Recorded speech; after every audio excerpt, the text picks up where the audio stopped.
I'm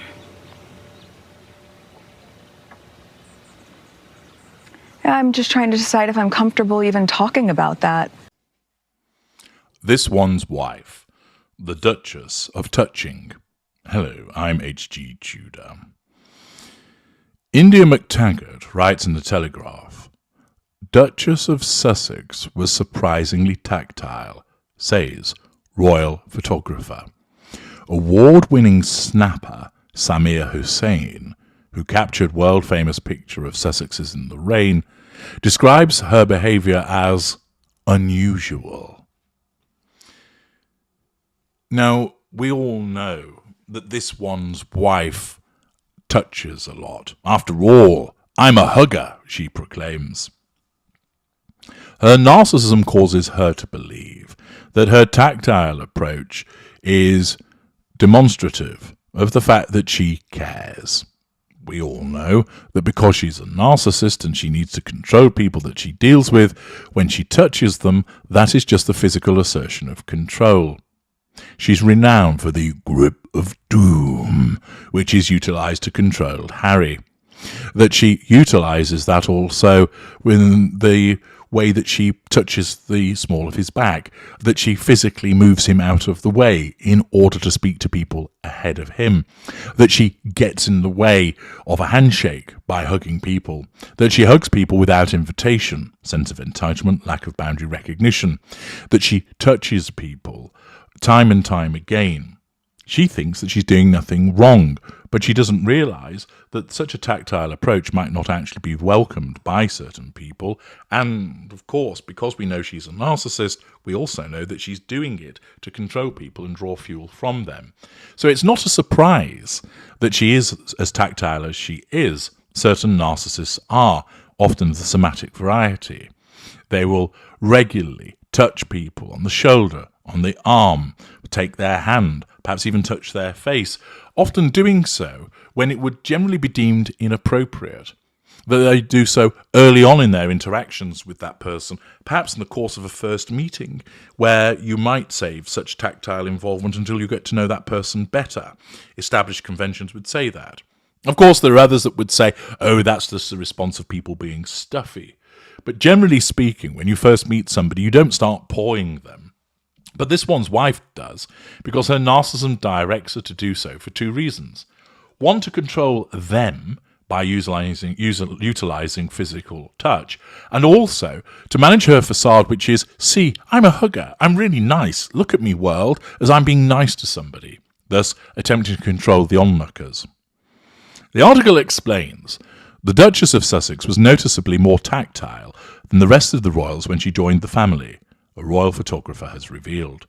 Samir Hussain, an award-winning photographer who captured the now world-famous picture of the Duke and Duchess of Sussex leaning into each other under an umbrella in 2020 that went viral, described it as unusual.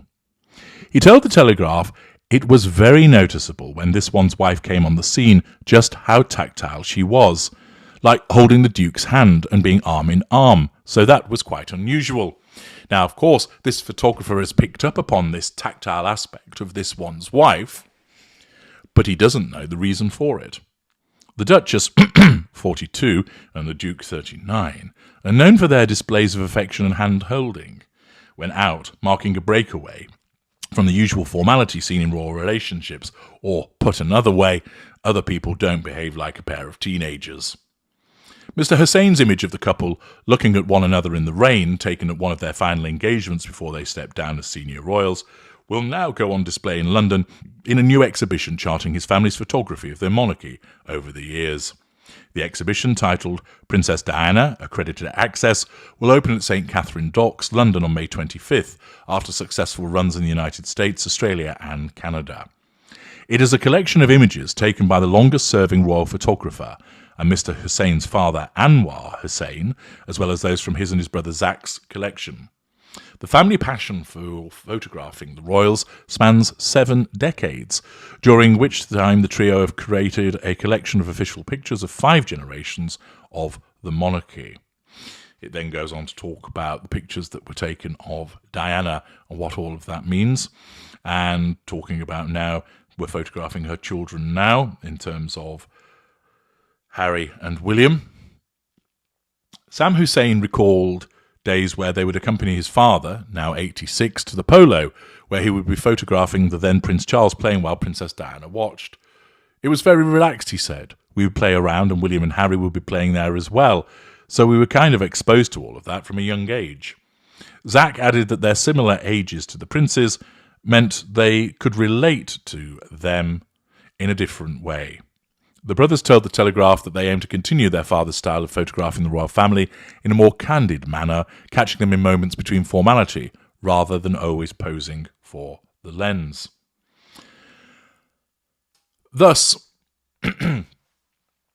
this photographer picked up on the fact that she's tactile, and this is reported on, but of course they don't understand the reason why she is tactile, why she behaves in this fashion, that it's done to physically control other people, and of course she's always aware of when she's being filmed or photographed because she instinctively seeks out the camera, so that her facade management kicks in, so that it shows her as apparently this non-stuffy, kind and caring individual, but it is just simply a facade, because she doesn't care, because she has no emotional empathy.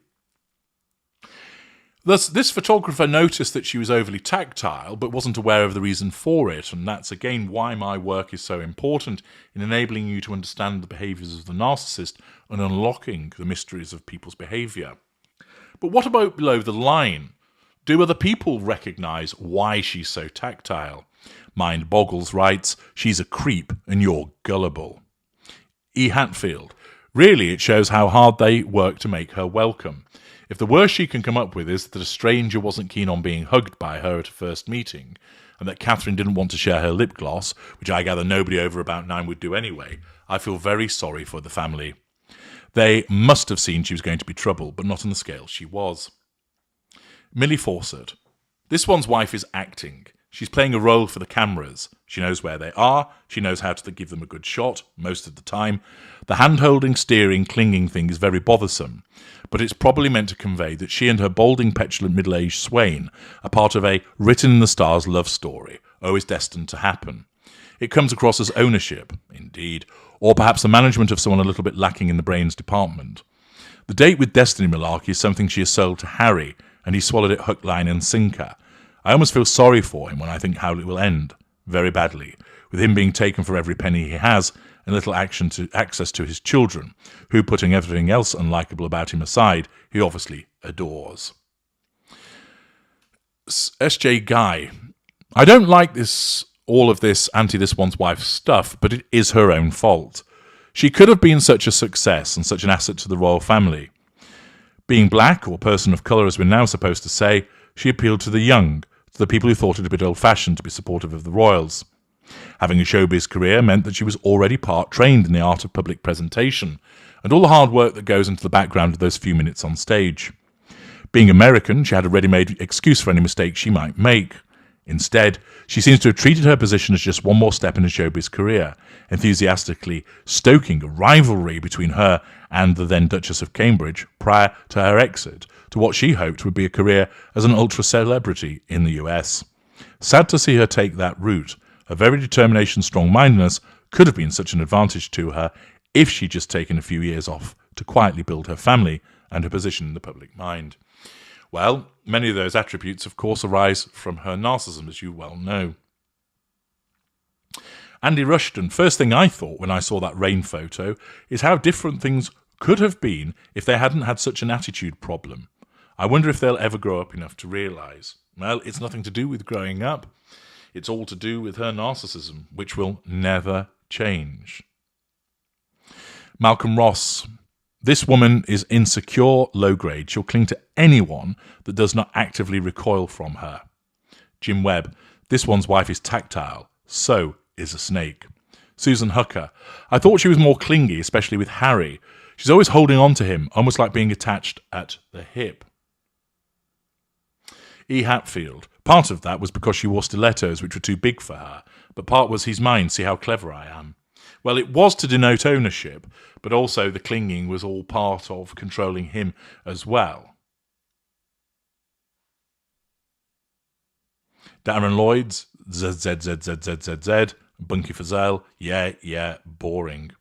Kate Smith, of course she was. So desperate for a photo op, she ignored the protocols that are in place to keep royal members safe. She's very used to touching things, as her background shows after all. If she thought this was modernising the monarchy, although other than being tokenistic, which let's be honest hasn't gone down well at all, no one has actually explained what she was trying to modernise, monetise maybe, she was sorely mistaken. She showed herself to be ignorant and foolish with this infantile behaviour. Alison Purser, there's a time and place. The Duchess has been very inappropriate in her hugging and touching. She does not seek permission of potential recipients. Sense of entitlement, lack of emotional empathy, lack of boundary recognition. There are many examples of this, both pre and post her marriage. Well, although many people do recognise her behaviour to be inappropriate, they of course don't recognise that it's driven by her narcissism. I'm H.G. Tudor. Thank you for listening.